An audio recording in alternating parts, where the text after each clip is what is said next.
اللہ تعالیٰ نے انسانوں کی ہدایت کے لیے کم و بیش 1,24,000 انبیاء علیہ السلام مبعوث فرمائے۔ جن لوگوں نے انبیاء علیہ السلام کی ہدایات پر عمل کیا، اللہ تعالیٰ نے ان کو اس دنیا میں بھی عزت، وجاہت، شان و شوکت عطا فرمائی، اور آخرت میں بھی اللہ تعالیٰ ان کو جہنم سے بچائے گا اور ہمیشہ کی جنت عطا فرمائے گا۔ اور جن لوگوں نے انبیاء علیہ السلام کی بات کا انکار کیا، انبیاء علیہ السلام کا مذاق اڑایا، بلکہ یہاں تک کہ بعض قوموں نے انبیاء علیہ السلام پر ظلم کیے، یہاں تک کہ بعض قوموں نے انبیاء علیہ السلام کو قتل کیا، ان کے لیے دردناک عذاب کا اللہ نے وعدہ کر رکھا ہے۔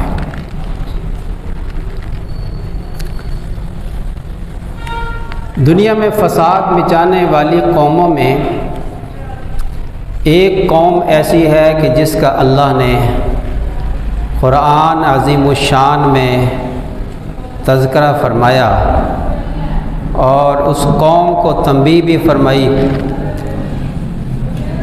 لیکن اس قوم نے اپنی ہٹ دھرمی کو قائم رکھا، فساد فی الارض کو اپنا شیوا بنایا، اور پھر اللہ تعالیٰ نے اس دنیا میں لوگوں کو دکھایا کہ اللہ تعالیٰ شانہ کیسے اس دنیا ہی کے اندر بھی آخرت کا عذاب تو اپنی جگہ ہوگا ہی، اس دنیا میں بھی اللہ نے ان کو کیسے پکڑا۔ ان قوموں میں سر فہرست جو قوم ہے جس کا اللہ نے ان آیات میں جو میں نے تلاوت کی ہیں، سورہ بنی اسرائیل کی یہ پہلی آیات ہیں جن کی میں نے تلاوت کی، ان آیات میں بنی اسرائیل کا ذکر ہے، اس سورت کا نام بھی بنی اسرائیل ہے۔ جس قوم کو آج ہم یہود کہتے ہیں، جو ہماری مبارک زمین فلسطین، انبیاء علیہ السلام کی سرزمین بیت المقدس پر قابض ہیں، یہ ظالم قوم، اس قوم نے انبیاء علیہ السلام کو بھی نہیں چھوڑا، انبیاء علیہ السلام کو بھی قتل کیا اور زمین میں فساد برپا کیا۔ مسلمانوں کی جو سب سے بڑی دشمن قوم ہے، جس کا اللہ تعالیٰ نے بھی قرآن میں بیان فرمایا، وہ یہود قوم ہے، اور جس قوم کے بارے میں سب سے سخت الفاظ استعمال فرمائے اللہ نے، غیر المغضوب علیہم، غیر المغضوب علیہم ولا الضالین، یہ مغضوب قوم، مغضوب کا لفظ اس قوم کے لیے اللہ نے استعمال فرمایا، اور ہم ہر نماز کی ہر رکعت کے اندر اس قوم کو مغضوب علیہم کہتے ہیں کہ اللہ کا غضب جس قوم پر ہوا۔ یہ بنی اسرائیل قوم، ان میں اچھے لوگ بھی ہیں، اور بنی اسرائیل میں بڑے بڑے اولیاء اللہ ہوئے ہیں جن کی احادیث کے اندر تعریف آئی ہے، لیکن جس قوم نے ظلم کیا، جس قوم نے انبیاء علیہ السلام کی تعلیمات کو پس پشت ڈال کر دنیا میں فساد برپا کیا، اس قوم کا ذکر ہو رہا ہے۔ ورنہ آج بھی جو فلسطین میں جو کچھ ہو رہا ہے، فلسطینی مسلمانوں کے ساتھ بچوں کو جو شہید کیا جا رہا ہے، اب تک کی اعداد و شمار کے مطابق کم و بیش 4,000 سے زیادہ مسلمان شہید ہو چکے ہیں، جس میں کثیر تعداد بچوں کی ہے، معصوم بچوں کی ہے۔ تو آج کے یہودی بھی بعض ایسے ان کے ربی ہیں جو اسرائیل کے خلاف ہیں، جو یہ کہتے ہیں کہ یہ اسرائیل، یہ یہودی فلسطینی مسلمانوں پر ظلم کر رہے ہیں، وہ بھی احتجاج کرتے ہیں۔ سب ایک جیسے نہیں ہوتے، لیکن یہ بات ان کی ہو رہی ہے جو دنیا کے اندر فساد برپا کرتے رہے اور کرتے آ رہے ہیں اور اب بھی کر رہے ہیں،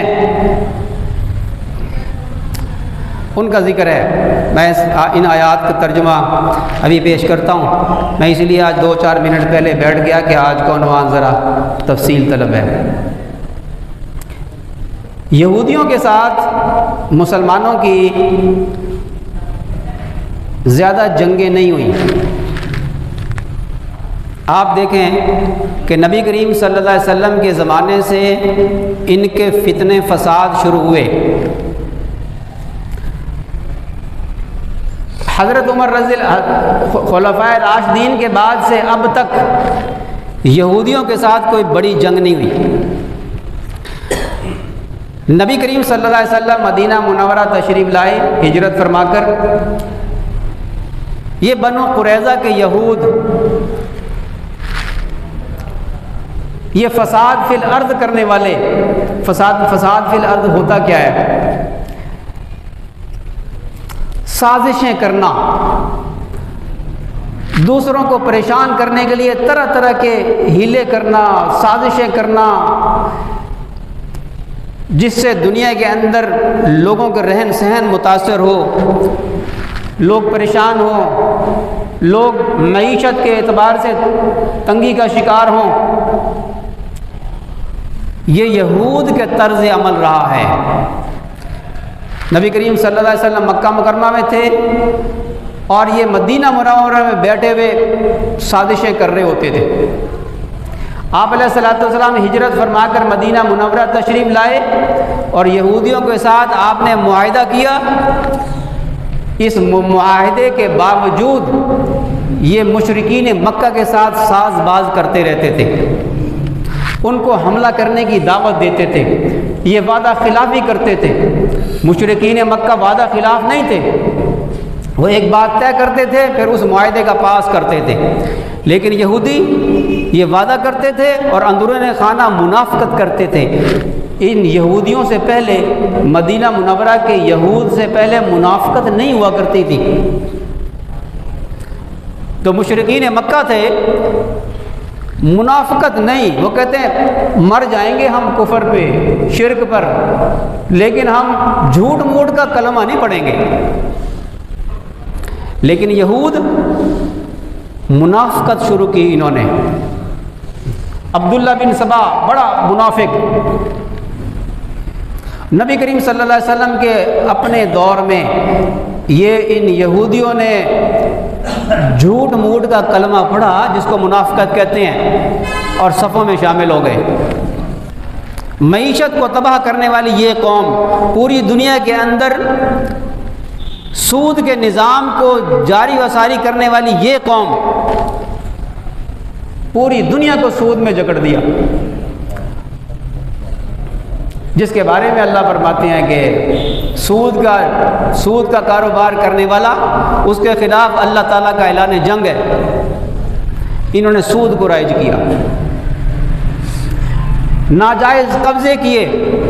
یہ فلسطین مسلمانوں کی سرزمین ہے۔ فلسطین میں حضرت عیسیٰ علیہ السلام کی پیدائش فلسطین میں ہوئی۔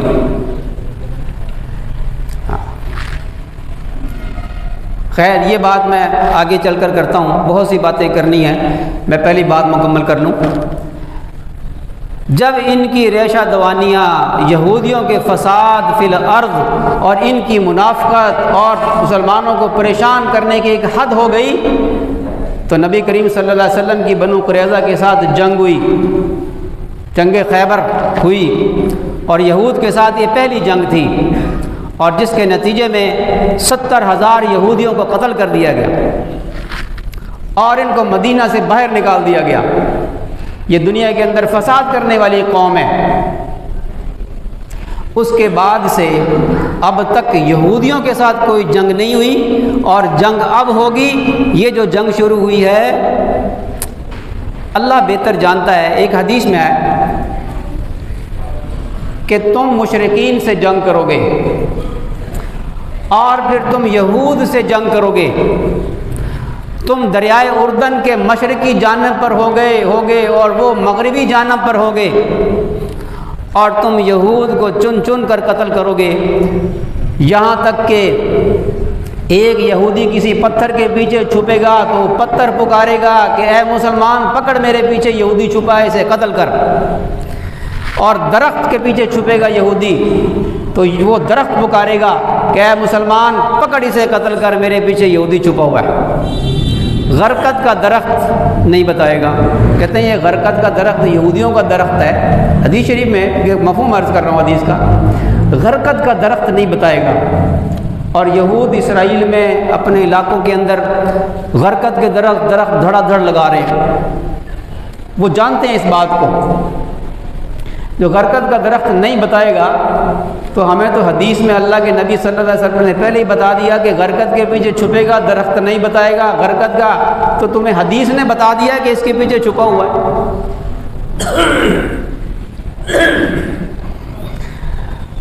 یہ آخری زمانے میں ہوگا، یہ قیامت کے قریب ہوگا۔ اگر یہ جنگ طول پکڑ گئی جو اس وقت چلی ہے تو عین ممکن ہے کہ یہ جنگ اسی جنگ میں تبدیل ہو جائے کہ جس کا ذکر حدیث کے اندر ہے۔ لیکن اس بڑی فتح سے پہلے ایک کچھ کڑوی باتیں بھی ہیں جو ہمارے اپنے مسلمانوں کے کرتوتوں کی وجہ سے ہیں اور ہم دیکھ رہے ہیں۔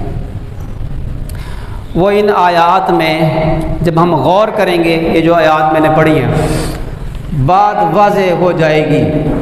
ایک مرتبہ تو احادیث میں آیا کہ ایک مرتبہ تو یہ ہوگا کہ یہود و نصارہ